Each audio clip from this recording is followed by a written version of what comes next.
we have to do it. We have to do it, David.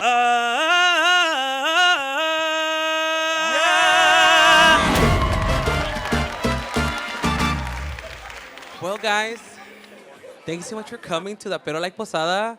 How are we doing? Well, thank you so much for joining us today on our panel. Our conversation is thriving as a digital creator in an ever-evolving world. As we all know, the internet changes day by day. Let me introduce our wonderful panelists for today. I have the wonderful, amazing, fantastic David Archuleta. Give it up for him. And next to him is our TikTok diva, Kayla Zapata. She is a creator community lead. And we have our viral sensation queen, Are You Latino Enough? Give it up for Caro Reynoso, Carolina. And my name is Alex Canales. I work for Pero Like. I'm a video producer here. I have a show called How Latino Are You? And then I also voice an animation that we have here, Porque Babosa. And do you guys remember your first platform that you use? For me, it was MySpace. I was out there HTML coding, like, oh, I want my cursor to be like fire. You know, AOL like, Messenger count? Yes, AIM.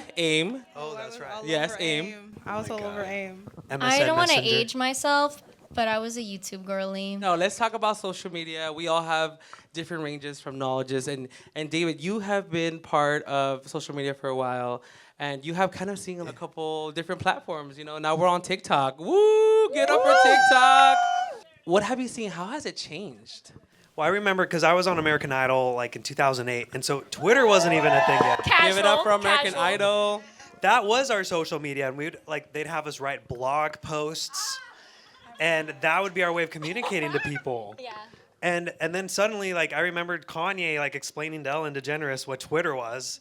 And it's like, you can just say a little message and everyone can get it and respond to it. And so I remember getting my first Twitter account and then just, like, messaging and, like, oh, this is interesting. You can just talk to people. Whereas before, you'd have to wait for you to have an interview on some news channel or till they see your episode of American Idol or iCarly or whatever. And or Hannah Montana. Hannah What do you mean? Montana. I mean, there's been so much that's changed when you look at TikTok right now. And, you know, it allows for creators to really grow and thrive in a way that wasn't possible before. If you look at the top accounts on a lot of our, you know, other social platforms, it's usually public figures. It's people like Cristiano Ronaldo. Whereas on TikTok, it's Kobby Lane. And there's a reason for that. So I do think there's a lot more opportunity for people to find their space, find their community, and they don't necessarily need a big team or a lot of marketing dollars. Social media 10, 15 years ago was so like aesthetic and like picture perfect. And I think now it's a lot more, you can be unhinged, which is perfect for someone like me. And I like it. People have a lot more freedom because everything was so curated and we can let loose a little bit now. But this question is for Kayla, and it's on brand collaboration from TikTok's perspective. What do brands look for when partnering with emerging creators, and how can creators position themselves to secure these opportunities? I think it's so important to have a really clear sense of what your brand actually is, because to work with a brand, you have to be a brand. I think it's really helpful to have that sense of niche and to be able to really clearly articulate that. Making it easy for the brands to work with you is one of my number one tips for creators. So many creators I know, for example, don't even have their contact information on their profile. Putting your email there, having a way for someone to contact you and making it very clear what it is that you do, using the bio. So if a marketer or someone on a brand's team is coming to your profile, they know like that. Yes, I want to work with them. I understand how they fit in, and I can send them an email immediately. Mm-hmm. David, this is for you. I mean, you gained so much of a fan base on American Idol. Like, how have you transitioned from TV into this new space? Because I feel like your fan base is strong. Like, who's here because of David? Woo! Can I say me? You know, I think you also have to learn how to reconnect with your audience because people go through phases. Like, American Idol was like a really big time for me, but that was 16 years ago. And people move on and there are other things and pop culture things happening. So you kind of have to find ways of reminding people of who you are. The nostalgia thing was really big for me. My TikTok following that I gained came from someone asked me a question about Hannah Montana and I'll like answer it and like suddenly like all these hundreds of thousands of people are are liking and commenting and watching, or even millions watching, because they're like, that, you reconnect something that's like, I forgot about that. And I remember you, oh my gosh, David Archuleta. Or like, I'll make a joke about iCarly and they'll be like, wait, you're a real person? I thought you were just a made up character. Also, working with other creators, because when you cross pollinate and find a way to like connect to both of your audiences, it like magnifies by 10 for the both of you than what you normally would get on your own. Because people get excited when it's like, I've seen that person a few times and like, wait, what are they doing with that other person I know? It's so important. And in the entertainment industry, it's so important. Who is your network? Who's your family? You sincerely connect, that's going to come off organically to the audience. And the algorithm will pick it off if people are like, ooh, this is engaging and interesting. Like, look for that real connection with people. As someone so deeply involved in Latino content, how do you define your personal brand and your voice on social media? I think starting off on Pero Like really helped. Collaborating with other people, especially the people here at BuzzFeed, have really helped me kind of tune in my personal brand. They're like, well, what do you really like? And I was like, well, I really like movies. I have a lot of like useless knowledge about movies, and talking to other people about things that I really liked, I was able to kind of hone in on my brand. David, how would you answer this question as well? Like, how will you define your personal brand and your voice?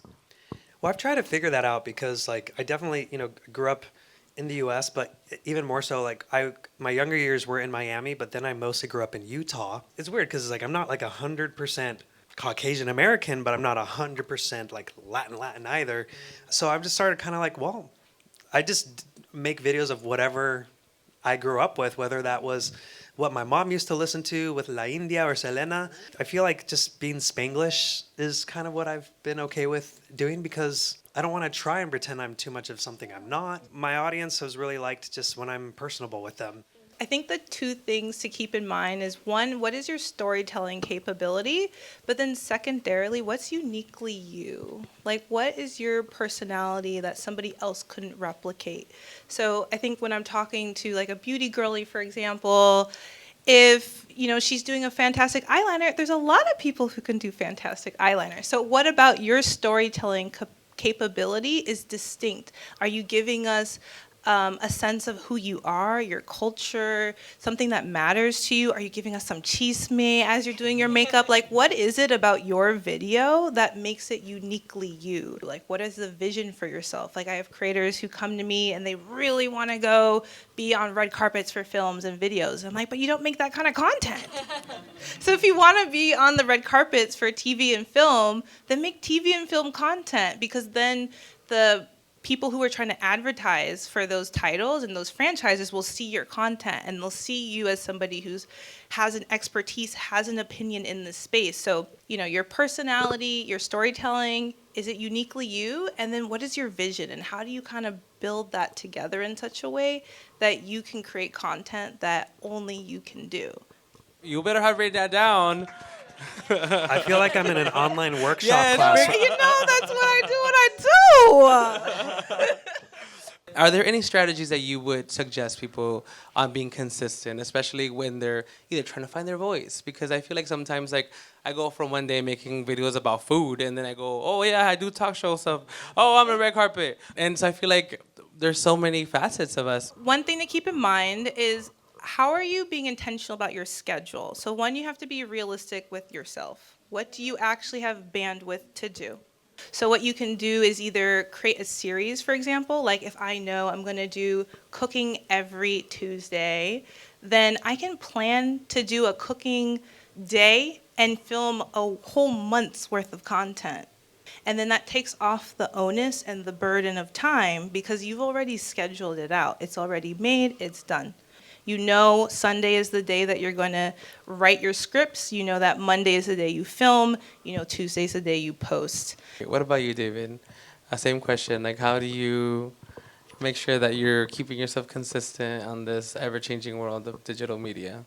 Oh my gosh, I feel like I need to follow more with what Kayla's saying, to be honest. I don't find myself always consistent because I get overwhelmed, but I will I'll hire someone with social media to just help me stay focused. We'll just spend a day and he'll send me like a list of ideas. He's like, these are like a lot of the trends that are going on. I don't know if you've seen them, or, what if we did some Wicked stuff or did some trends with here? It may be worth investing in someone who specializes in that. Even this event today with all of you here, like this, we hosted this event because we wanted to thank you guys for just always showing up for Pero Like and commenting, sharing, and we want to connect with people that engage with our content just to create a community and connect with people. With being on our digital space, like I think there's moments where we have to be vulnerable. How do you decide what to share with the followers, and how has that openness impacted your connection with them? Well, I mean, I feel like that's my only approach really to social media, and it's worked for me. The more personal I've gotten with my interaction with them, the more followers I've gotten. I came out like just a few years ago and been sharing, okay, like this is what I learned today, and people are like so invested in that because they feel like they know you or they relate to it. Well, props for coming out. Congratulations. Thank you. I also recently came out this year to my mom as well. Oh my gosh, 30 plus years congrats. afterwards. I was like, girl, you already know. Wow. You see my Wow. videos. What do you decide to keep to yourself? And what do you God. actually want to share? Yeah, I mean, Trial with and the error. the Jenna video, that was a moment that I didn't know if I wanted to share, but someone who was working with us was like, "Oh, the Sabrina Carpenter video is going viral with Jenna. Do we have any Jenna videos?" And I was like, "Well, I have this." And I only showed like maybe 7 seconds of it. I didn't show the end. We had a lovely conversation, and she gave me a hug at the end of it. But that was a video that I felt vulnerable sharing. I also kind of want to just keep a little part of it to myself because, well, why not, you know? One of my favorite Bad Bunny videos was when he was eating the bowl of cereal. When he just like would eat it, pause, stare into the camera, and then keep eating.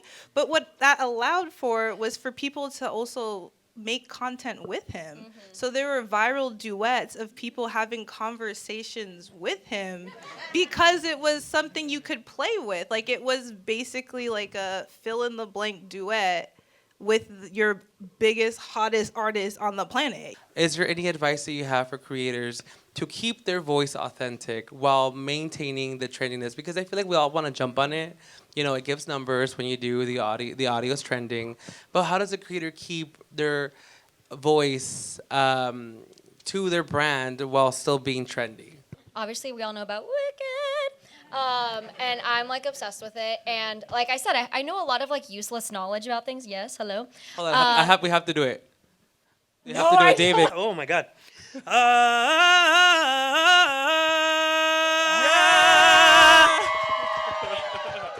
And that's on what authentic trends. Oh my God. That's gonna do so well today on TikTok. Let me tell you. No, but I know a lot of useless knowledge about like random because I'm a theater person as well. So when Wicked was going on, I just like gave like a random fact about a translation from Spanish to English or English to Spanish because I also like the Wicked Mexico version. And it was doing really well and people were commenting. I guess what I'm saying is use the trend to your voice and your niche and it'll all go well. Ooh. Yes. And what is like a unique spin you can put on the trend? So like we're talking about Wicked right now, but you could talk about nails in Wicked. What if Wicked took place in Compton? Like, I don't know. Like you could think through so many different ways to play off of what is pop culturally relevant or what is trending, but make sure it goes back to you.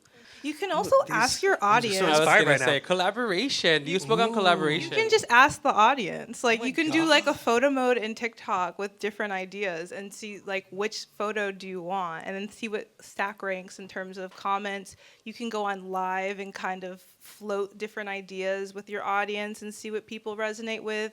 This question is for you, Caro, because you have been really so deeply involved to shine a light on how everybody's Latino experience is not the same, right? And you're still enough, right? And you're still Latino. How do you navigate the complexities of the identities in Pero Like, but also on your personal internet space? Well, having friends that are part of different communities helps, like getting to know their experience. Well, I'm sorry. Yeah. Did I say that already? No. Oh, I'm I'm from El Mexican. Salvador. You're Mexican. So I feel like Wait, what? You're Mexican? Honduras. Colombiana. Colombiana. Oh my God. The representation in this room. So when I created Casa TikTok, which is the Latin creator community program, so for me I was really cognizant of how do I make sure everyone feels included, because I think the diversity within our community is the beauty of our mosaic, you know? And what I've found is a lot of creators notice and they feel seen by that. So it's really important to even take the time to do the little effort, and it goes a long way, because then people feel as though they're included, they're supposed to be there. Because I think as someone who grew up as Afro-Latino, Latina, you know, like, for me, it was really important to make sure that I have folks who are visibly brown and black and curly textured hair and things like that, because that was something I didn't always see. So I really wanted this program to be the change that I wish I had when I was their age. It's hard because I feel like even though we are very Latino, we're also, well, I'll speak for myself, you don't feel the same way. I'm also very American. Like, I need to have my buffalo wings, but I also need my pupusa. Like, oh my God, my hot dogs. It's big the duality for it's me. dualities, exactly. But let's talk about Casa TikTok. So you played a pivotal role in launching TikTok's 500,000 creator grants and the 10-week accelerator program from Latino creatives. Wow. Round of applause for that.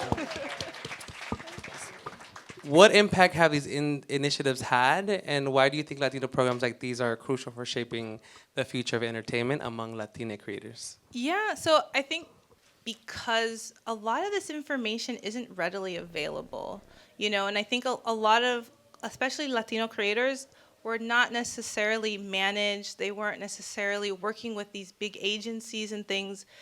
But they were really good at making content, and they had these big followers, but they were all over the country. You know, they weren't even all in LA, where they didn't necessarily understand how this industry works. So the first part of the program over the 10 weeks was just education. What do you need to know? How do you talk to press if a journalist comes to you? Do you know what a media kit is? How do you think about your content strategy and your brand? So fundamentals of what is your vision, and we got some really, really cool guest speakers like J Balvin. Oh, No nos da mi gente. that was like my third week at work. They're like, you're interviewing J Balvin. I was like, ¿qué? Eva Longoria also came through. We had Anthony Ramos, like a lot of heavy hitters who were able to share their experience with the creators. And so they offered mentorship for the grant winners, and then we had the money that, you know, TikTok gave as well. Like one of my favorites, first gen mentor, she does financial literacy as her content. She created a book, Cultura en Cash, and it's one of the bestsellers on Amazon. And it's from the POV as being first gen Latina, and how do you support others understanding their financial journey. So that was a pretty impactful project that I was like really proud of. So yeah. What's one last tip that you would leave to any person that wants to start creating content? Just be yourself. Be crazy. You are perfect the way you are. My advice is just to start and to try new things. I think a lot of times people block their own blessings because they're scared or they're anxious. But at this, you really want to just try, because a lot of times it's the simple videos that resonate the most, because that's what's authentic. The thing that popped into your brain probably also popped into somebody else's, and they'll resonate and relate with that. And even if they don't, there's also learnings and lessons in that. You can go to your analytics, pay attention to where the dips are, and try to be really critical. Or if you see a lot of people gained and were sticking through it more than usual, what were you doing differently there? So just know that it's part of the process, but once you start, you're able to at least keep going. My tip is to listen to everything that they're saying, because that's what I'm going to do. I needed this, I think, more than anyone else probably, or just as much as anybody. But I feel like be okay with trial and error. Like, not everything's going to work. You're going to have like periods of even drought. But then, like, all of a sudden, you just try something else, and suddenly that goes viral. Yeah. And you get a new audience tuning in. You're going to have high times of lots of traction and people being engaging, and then other times where it seems like people have moved on and you're going to feel self-conscious. Sometimes I've given myself a break, and then I come back fresh. That's great advice. Thanks for joining us, David, Carol, Kayla. Thank you so much for our panelists for joining us today. Thanks for coming, y'all.